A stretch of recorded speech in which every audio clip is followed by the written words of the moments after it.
फिर दिन हुआ पुरानी रात का, करे सो शुक्र हम खुदा की जात का, खुदा की जात का, नया फिर दिन हुआ।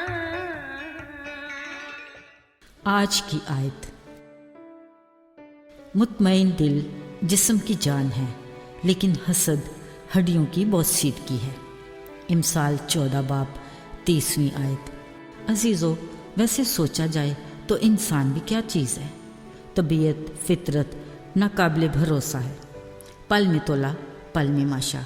अपनी ज़ात के लिए कसीदों के तवील सिलसिले, पर अगर किसी की तारीफ़ करना पड़ जाए तो हमारी डिक्शनरी में अल्फाज कम पड़ जाते हैं। हालांकि तारीफ़ जिसकी भी हो, असल में उस खुदा की है जिसने उसे तख्लीक किया, वरना इंसान बज़ाते खुद कुछ भी नहीं।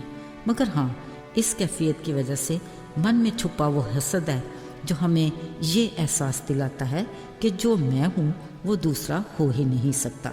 अफसोस, इसी मनफी सोच की बदौलत इंसान में खुदा की खूबियों की खूबसूरती की बजाय ऐसे अनासर जन्म लेते हैं जिनका अक्स हमारे चेहरों से मुनक्कस होने लगता है, और खुदा के कलाम का आईना इसकी गवाही देता है। अजीज़ों, काइन और हाबिल 2 भाई थे। आदम और हवा के फरजान जो बाग़ अदन से बाहर आने के बाद उनके यहाँ पैदा हुए। काइन बड़ा हुआ तो अपनी पसंद का पेशा इख्तियार किया और कैसान बना। फिर जब हाबिल मेहनत मशक्क़त के लायक हुआ तो उसका शौक़ भेड़ बकरियों की रखवाली करना था। एक दिन दोनों ने खुदा के हुजूर अपनी शुक्रगुजारी पेश की। काइन अपनी पैदावार का हदिया लाया और हाबिल अपनी भेड़ बकरियों के कुछ पहलौठे बच्चे और उनकी चर्बी लाया। अब हाबिल की कुर्बानी खुदावंद के हुजूर कबूल हुई, मगर काइन खुदा की खुशनुदी हासिल करने में नाकाम रहा। कलाम में लिखा है, इस सबब से वो गज़बनाक हुआ और उसका चेहरा बिगड़ा। फ़ौरन खुदा ने उसे आगाह किया और कहा, तू क्यों गज़बनाक हुआ?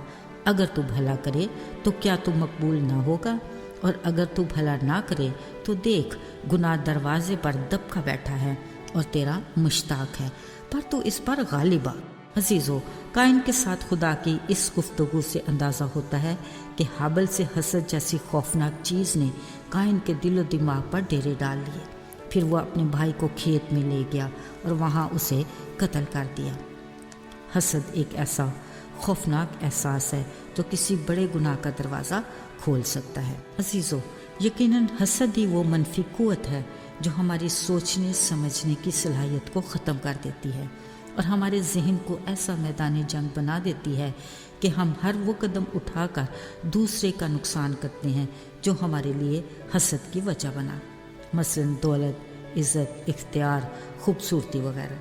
ज़रा सोचिए, दूसरे का नुकसान जो हुआ सो हुआ, मगर हम खुद भी हसद की आग में जल जाते हैं। असल में हम किसी से हसद करके खुद को कमतर साबित करते हैं, जो एक हकीकत है।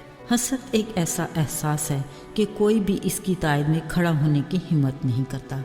एक ऐसा मीठा जहर जो हम पी तो खुद रहे होते हैं, मगर चाहते हैं कि असर दूसरे पर हो। हमारी ये सोच हकीकत के कितने मुनाफी है।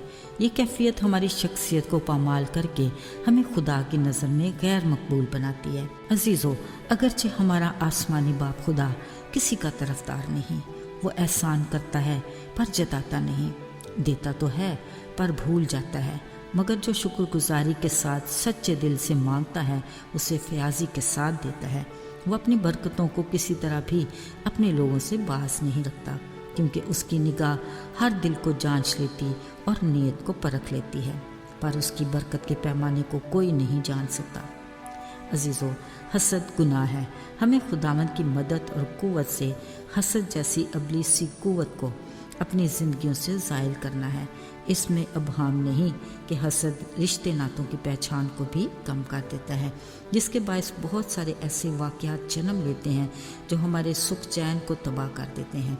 हसद के बायस बहुत सी बदी बुराई भी जन्म लेती है जो हमारे ईमान को कमज़ोर कर देती है और हमारी रूहानी ज़िंदगी में तामीर और तरक्की और बेदारी में रुकावट है। याद रहे, हमें खुदा के कलाम और दुआ के ज़रिए हसद जैसी लानत से छुटकारा पाना है। تاکہ ہم اس کے قد کے اندازہ تک پہنچ سکے اور ہر روز اس کے حضور سے ہمارے لیے تازگی کے دن آتے رہیں، آج بھی اور جب تک ہم زندہ ہیں۔ آئیے دعا کریں۔ اے خداوند خدا، ہم جانتے ہیں کہ ہم کمزور انسان ہیں، مگر ہم تجھ میں زوراور بننا چاہتے ہیں تاکہ ہم ان تمام ابلیسی قوتوں پر فتح پائیں جو ہماری روحانی زندگی میں رکاوٹ بنتی ہیں۔ ہمیں توفیق دے کہ ہم تیرے فضل کے باعث دکھی انسانیت کے لیے تیری نجات اور آسمانی بادشاہی کی گواہی دے کر تیرے نام کو جلال دینے کا وسیلہ بنے۔ یسوع کے مبارک نام میں آمین۔